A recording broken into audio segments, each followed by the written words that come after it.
The opening week of VCT Americas Stage 2 in 2025 has just ended. Some interesting games this weekend, some teams that we thought were going to be better falling short, and some teams that had low expectations actually making a surprising impact. So we're here to talk about all 6 games that happened over the weekend. Let's jump right into it. So this is the board we have today. As I said, we have all 6 games to talk about, starting with the opening matchup of the weekend. This one might not take too long. C9 versus Furia. Honestly, not a lot to say about this one aside from it was a stomping on the side of C9. C9 definitely looking quite good in this game against Furia, but their opponent is one that people generally don't have high expectations for, even with Furia's new roster. So Furia, it seems like it's a different roster, but it's the same team, a team that has perpetually been the worst team in the VCT Americas League for quite a few years now. Looking at map 1, we have Haven, this one being Furia's map pick, and maybe it shouldn't have been because they did end up losing this one 13-5.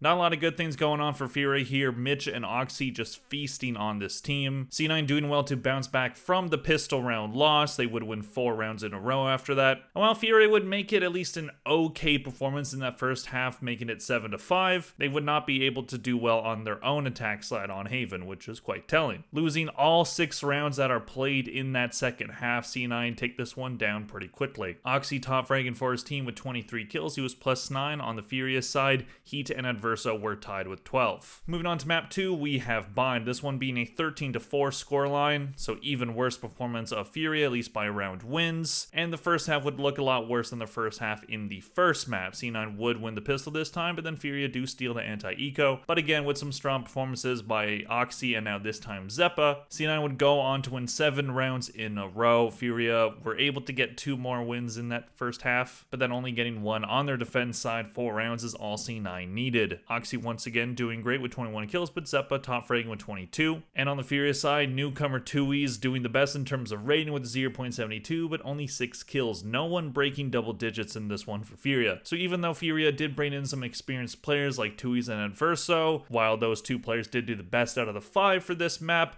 not exactly a glowing resume. Looking at the team MVPs on the side of C9, we have Oxy, who went 44, 21, and 8 for +23. On the side of Furia, Adverso is really the best that you could talk about, 20, 29, and 7 for -9. In terms of pistol rounds, it was 3 for C9, 1 for Furia. Eco round wins, 3 for C9, 1 for Furia. In terms of half buys, it was tied at 6, but those full buy rounds were what made the difference. 17 for C9, only 2 wins for Furia. So this match was pretty much a wash for C9 and a good way for C9 to get warmed up for this stage. They of course do have their curse of falling flat in playoffs, and what I think a lot of people do forget about their whole curse and how their years go the same every time is that stage 2 usually doesn't go very well for C9 either. So this is a chance for C9 to start on the right foot. This match doesn't tell me too much about them. What it does tell me is that Furia is going to continue to be probably the worst team in the whole region. We will see if maybe this roster of some veteran players just kind of mishmash together. Maybe it can end up getting to win this stage, but I'm not going to bet on it. Moving on, we have one of the more interesting games that was played this week, Loud versus Leviatan. If this was a matchup that happened in stage 1, this would be a matchup between 2 teams that were struggling a lot, 2 teams that were having a lot of issues and probably needed roster changes, and that is exactly what happened to both teams. Both teams going through quite a bit of change. Leviatan, of course, picking up Okeanos and Sato, and Loud picking up Robbie BK as well as Verdi. And honestly, those new additions were kind of the highlight of this match. Sato doing great as a duelist player on Leviatan, getting a really nice ace, doing a really great job there, but Verdi as well was being very clutch for Loud, being their top performer of this entire match, so it seems like they actually picked up some pretty good players on both teams. But of course it is still early, so we'll see if this is evidence of something later down the line for both of these teams. Looking at map 1, we have Bind, this one being Leviatan's pick, and they would end up winning this one. Bit of a rocky defense side for them, while it would be 7-5 for Loud at the half, so only a 2-round gap. They weren't able to string more than 1 round together at a time. However, they did win that pistol, but they lose the anti-eco right after that. And then, as I said, they couldn't really get on a streak, but they did prevent Loud from going on a streak of their own. However, Leviatan on their attack side doing much better and gets a 5-round win streak to start that half. Loud would break that streak, win 2 rounds in a row, and steal another one at round 21. Leviatan were able to stop the comeback from happening and end this one before Loud can get to 11 or 12. Sato with a great debut map here, 31 kills for him on the Yoru, plus 16, looking like one of the better Yorus in the Americas. So we'll see if he can continue that performance, but looks like he might be able to. And Verdi coming in for Loud as that new duelist player, so the new duelist player is shining in this one. 25 kills for him, +7, great performance there. Moving on, we have Ascent, this one being Loud's pick. They would win this one 13-10, so yet again a very close score. Loud starting off strong on that attack side, winning the first 2 rounds in a row, but they wouldn't be able to win their bonus, and Leviatan were able to get to the half with a 2-round lead, 7-5. But then Loud, trying to avoid losing 2-0, would have a pretty strong defense side of their own. They win that pistol, they're able to get the anti-eco, they lose their bonus, but then 4 rounds in a row from Loud would stop the economy shift from happening, and they would be able to end this one at round 23. Calm with a nice map here, 22 kills for him, he was +10, and a great performance by Luke Show, a player that was very good in stage 1 and looks to continue that strong performance into this stage. So far he has. Moving on, we have the deciding map of Icebox, this one definitely being an interesting map. 13-11, so as close as it can get before going into overtime, so another close map. At the start, it didn't look like it was going to be that way, actually, because after Lev did win the pistol, Loud would be able to win 6 rounds in a row. Doing a good job by winning 2 retake rounds during that streak, as well as just being able to eliminate all the Leviatan players, so very strong defense half from Loud. Again, not allowing Lev to go on a streak. Very good job from Loud to do that during this match. It would be 8-4 at the half, but then Leviatan would be able to have a strong defense side of their own. Starting strong by winning 3 rounds in a row, Loud able to break the streak, but then another 4 rounds would get Lev to 11 rounds. It's 11-9 for Lev. Loud are 2 rounds away from continuing their very bad losing streak. However, Loud would be able to lock it down with some strong play from Pankata and Luke Show to win 4 rounds in a row. Kane doing a good job on this map here, 21 kills for him, he was +7. On the side of Loud, Pankata just really being clutch for the team, 28 kills on the Viper being +12. Looking at the team MVPs on the side of Loud, we got a shout out the new guy Verdi, who went 61, 45, and 15 for +16. However, the top fragger of the whole match overall would be the newcomer of Leviatan in Sato, who went 62, 51, and 11 for +11. Pistol rounds 2 for Loud, 4 for Leviatan, so them having the edge there. Eco rounds were tied at 4, half buys 3 for Loud, 9 for Leviatan, but then the full buy rounds would be the difference maker for Loud, winning 27 of those, Leviatan winning 20. So really solid match from both teams. If you're a Lev fan, you probably don't feel too bad. Sato definitely looks great. Okeanos maybe could have had a better performance, but wasn't bad. And they're in a position now where the roles are a bit more defined and there should be some more team cohesion, much more than there was in stage 1 anyway. And for Loud, they finally break that losing streak. It was going on for quite a while, and now they have a pretty good crop of tier 2 players coming in. Robbie BK, while maybe wasn't the main impact of this match, at least seemed to be pretty good at the whole mid-rounding thing despite the language barrier. So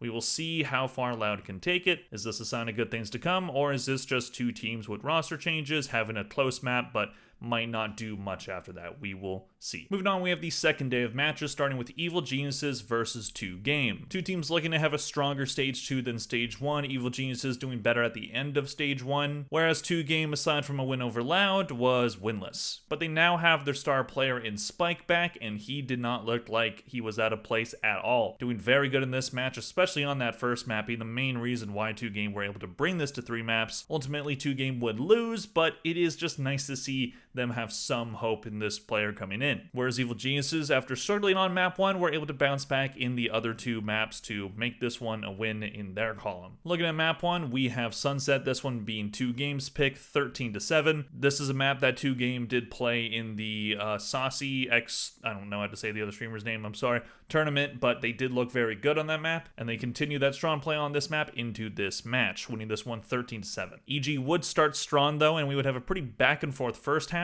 EG winning those first 2 rounds, but then back and forth until rounds 9 and 10, where 2 Game were able to get 2 in a row. A lot of those round wins for 2 Game coming off of setting up Spike in a good way, and it usually worked out for them. But we would end the half tied at 6, so 2 Game still in this one, and then they start their attack half strong, continuing that strong play of setting up Spike, and it worked to a T for at least those first 5 rounds of their attack half. EG would get a round win at round 18, but they weren't able to stop the Spike train, and this one's over around 20. Not a great start for most of the players on EG. Superman did lead the team in rain with the 1.01, but he only had 13 kills. And outside of 2 Games, Spike in his debut map, man, 2 Game must have been missing this guy madly, because 27 kills plus 16 on Neon for your debut map in the VCT Americas, that's just great to see. However, we then move on to Evil Genius's map pick, and they've been very good on Lotus this year, 13-11 being that final score. So 2Game did make it close, but EG continue their dominance on this map. Especially helped by Derek on the chamber dropping 30, that'll help.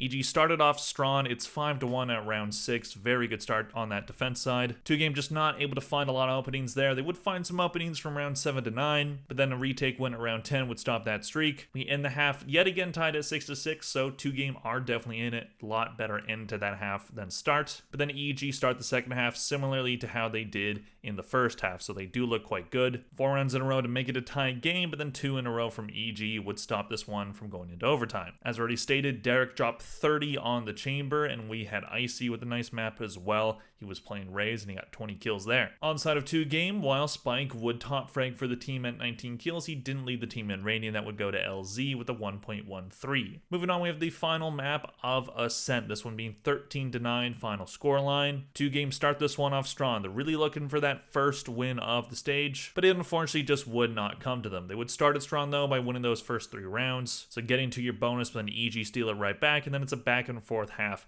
until halftime. And then 2Game would win the second pistol, then they win their anti-eco, so it looks like they can start to go on a streak here, but then they get shut down by EG, who win 8 rounds in a row to end this one. It's really just dominating on that defense side, just some really good plays from Evil Geniuses here. Ye would have a nice map on the Jet, nice to see him on that character again. He had 19 kills, top fragging for the team. On the side of 2Game, Silence was top fragging on the Jet as well. He was 26 kills plus 15. Spike struggling on the KO for this one, but still ended up being the second highest rated player on his team. Looking at the team MVPs on the side of Evil Geniuses, we have Derek who went 61, 42, and 17 for plus 19, and on the side of 2Game, we have Spike who went 60, 44, and 18 for plus 16. Pistol rounds, 3 apiece for both teams. Eco rounds, 3 apiece as well. Half buy wins, 11 for Evil Geniuses, 9 for 2Game, and full buy, 17 for Evil Geniuses, 20 for 2Game. So 2Game leading in that respect, but still losing the match. So solid performance by both teams. Evil Geniuses kind of getting away with this one. That last half on Ascent really being the key to them winning this one and getting some pretty nice performances by the likes of Ye as well as Derek. Those players coming in clutch when they were needed. And on the side of 2Game, it's really nice to see Spike back. There is some hope for this team now. I don't think they're beating out G2 to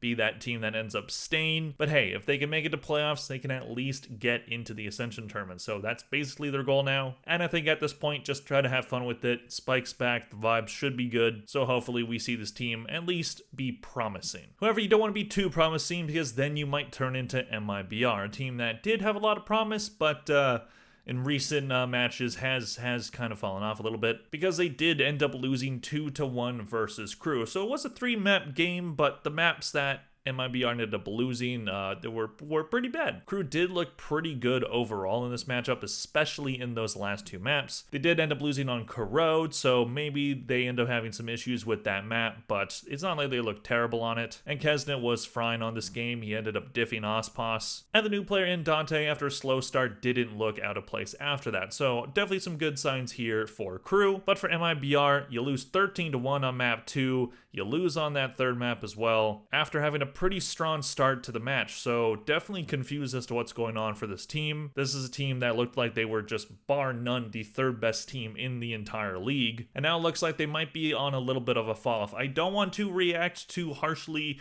to one bad match at the start of the stage, but if you also add in their Toronto performance, starts to look a little bit worse of a picture, so we will see. Anyways, let's talk about the maps. Looking at map 1, we have Corrode, this one being Crew's pick, but it didn't end up going the way that they would have wanted it to, because this one did go to MIBR 13-9. Ospos playing well, Verno playing well, being the main reason why they win this one. MIBR able to win the first 2 rounds, but Crew able to take the lead at round 5 by winning 3 in a row. But then we see MIBR going on an impressive 6-round win streak. Some very good defense on this map. Crew just not able to get the pushes that they wanted. And then MIBR would start the second half strong by winning the first 2 pistols. Crew would win 4 in a row. And then MIBR were able to win the pistol and the anti-eco, Crew stealing the bonus from them and going on a 4-round win streak. 2 in a row for MIBR, 1 for Crew, and round 22 was where MIBR would end it. Ospos leading his team with 17 kills, Melzer being the top fragger for Crew with 15. And then we have this map. So after that pretty strong showing on Corrode,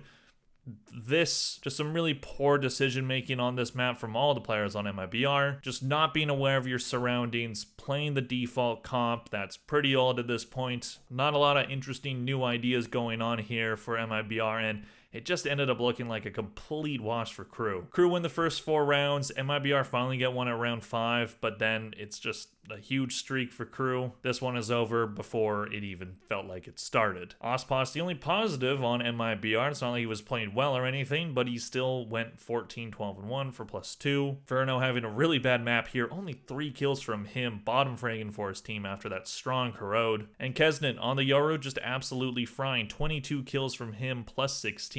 Definitely a strong performance from him, and that's good to see because he did have an up and down stage 1, so if he can start to heat up for stage 2, then Crew can look quite dangerous. Then we move on to Haven, this one being a closer match, but still overall just did not look very good for MIBR. They didn't start well in this one. 4 rounds in a row to start for Crew, MIBR break the streak at round 5, but then losing 2 right after that. Ended up being 8-4 for Crew at the half, then Crew win the second pistol, so it's kind of wraps at that point. MIBR just trying to fight back by winning a few rounds here and there, but the gap is just a bit too far at this point. Once you're down 10-4 against Crew, you're probably not going to come back very easily, so that is not what happened. This one's over around 22. Crew able to get this one done. Cortesia doing a decent job here with 17 kills. He was tied with Artson for that top frag. Verno yet again struggling on this one, only 8 kills. We see Ospos on the Yoru, which hasn't been a character that we've seen him play that much, so that's at least interesting. Maybe he ends up looking good on it, but didn't really on this map. But on the side of Crew, we have the double duelist working a lot better. Kesnet on the ISO with a rating of 1.66, 22 kills for him. He was +11, and Dante Deus, after a slow first 2 maps, finally bounces back, 16 kills for him. Looked a lot better. Looking at the team MVPs on the side of Crew, we have Kesnet, who went 57, 31, and 25 for +26. And on the side of MIBR, Ospos, I guess, 41, 38, and 6 for +3. Pistol rounds, 4 for Crew, 2 for MIBR. Eco rounds, 4 wins on an Eco for Crew,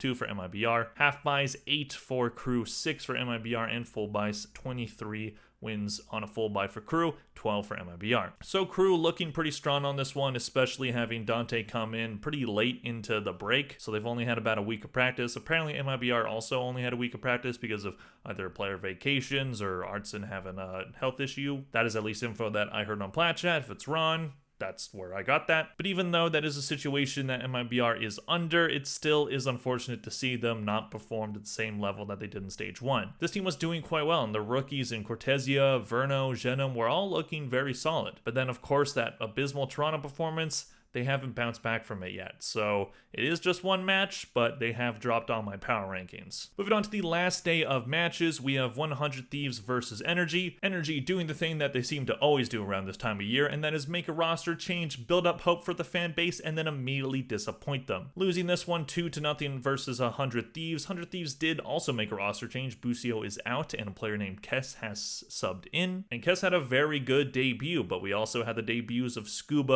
on Energy. He has been playing with Energy for over a month at this point, but this was his America's debut, and while he did better than the other players on his team, still ended up just not being a, inspiring performance. Looking at map 1, we have Bind, this one being a 13-10 win in favor of 100 Thieves on their map pick, so maybe their Bind is going to improve now that they have Kess in for Busio, and Kess looked really strong. Really strong start to this match, 100 Thieves with a really nice defense side. Ended up being a 9-3 half, and it looked like the curse might have happened, because Energy would start the second half with a much better start than the first one, winning 4 rounds in a row, making this one closer, not allowing 100 Thieves to go on a streak, but the hill was just a bit too tall to climb, and this one is over at round 23. Kess and Cryocells tying for top frag with 18 kills apiece. Good to see the new player doing well. On the side of Energy, Ethan, newly the IGL, because that went so well last time. Not trying to dog on him, but I just don't know if that's the best position to put him in. But he did get 18 kills, and Scuba did alright with 16, so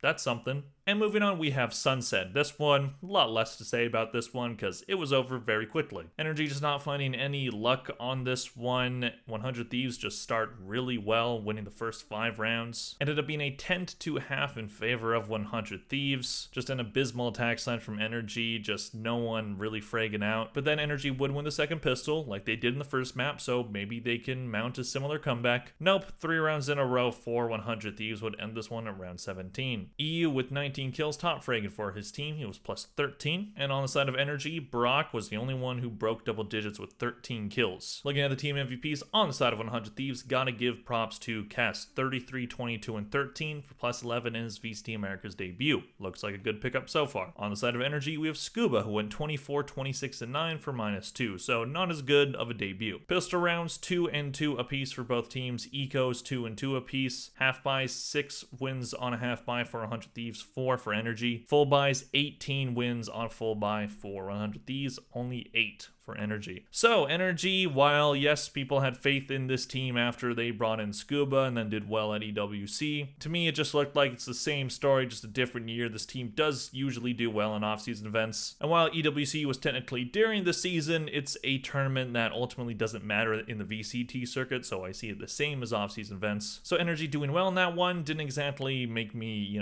inspired for how they were going to do in the Americas. We'll see if this is just a rough start and they didn't have VODs on this team that just made a roster change, but overall it just does not strike confidence in me that this team is going to turn things around, but we will see. Moving on, we have the last match we have to talk about, Sentinels versus G2. So Sentinels do what they don't usually do and beat G2. However, this time there's a bit of an asterisk on this one because G2 were playing with BabyBay. And if you don't know who that is, he is a former pro player. He's now mainly a caster. He's Doug's main partner. He was previously on FaZe Clan when they were playing in Valorant, but it's been quite a while since he's played anything meaningful. But with Leaf out due to health issues, G2 had options of who they could bring in as their fifth. There was rumors about Demon 1, but they surprisingly ended up going with BabyBay. And while BabyBay may not be like the best hired gun to get, and his overall performance, while not terrible, wasn't exactly good either, but I think for his position, he did fine. He was mainly brought in to keep the vibes up for this team, which for a team that just needs to wait for champs at this point,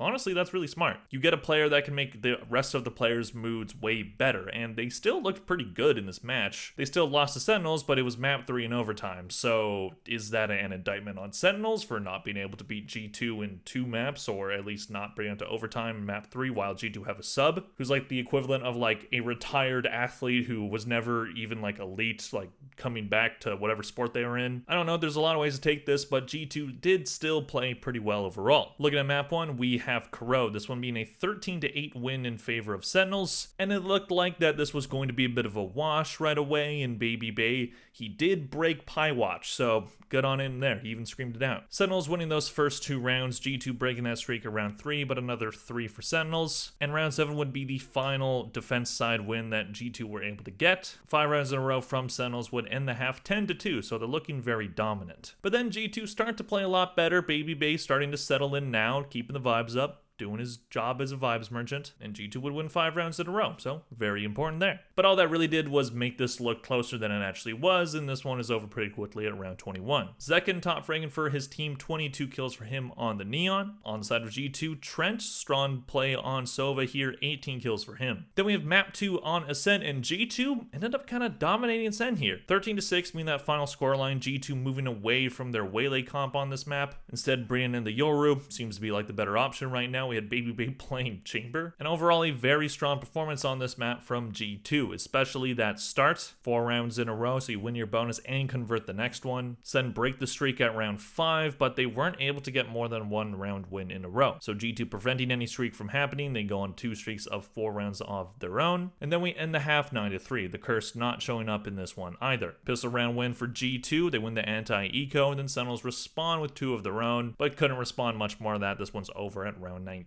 Narrate top fragging for his team with 14 kills on the Sova, but Trent, the Sova on G2 side, top fragging with 21. And then we have Lotus, a map that G2 have been very good at this year, but after the Tejo nerf, not as good, but still ended up being pretty strong on this one, just couldn't bring it home, and this one was in overtime. G2 starting strong on their attack side, winning the first 3 rounds, but then Sen would end up being 1 round away by round 7, but then G2 would maintain their lead with a strong defense side, winning rounds 8, 9, and 10. 8-4 at the half, G2 then win the second pistol and the anti-eco, then Sentinels just really not wanting to get embarrassed by losing to BabyBay, win 5 rounds in a row to make this one work out well for them, because if G2 lose this one, no one really cares because A, they're already in champs, and B, they have BabyBay, But if Sen lose this, they lost to BabyBay. So if they were going to beat G2 at all, which they don't usually do, as I said, it had to be this one. So Sentinels would end up getting 2 match point at round 23. It's 12-11, but then G2 tied the game. They bring it into overtime, but Sentinels were able to stop the embarrassment from happening and win both rounds of overtime. Mostly due to Zekin and Zelsis playing quite well. Zelsis leading the team in reign with 1.23, Zekin leading the way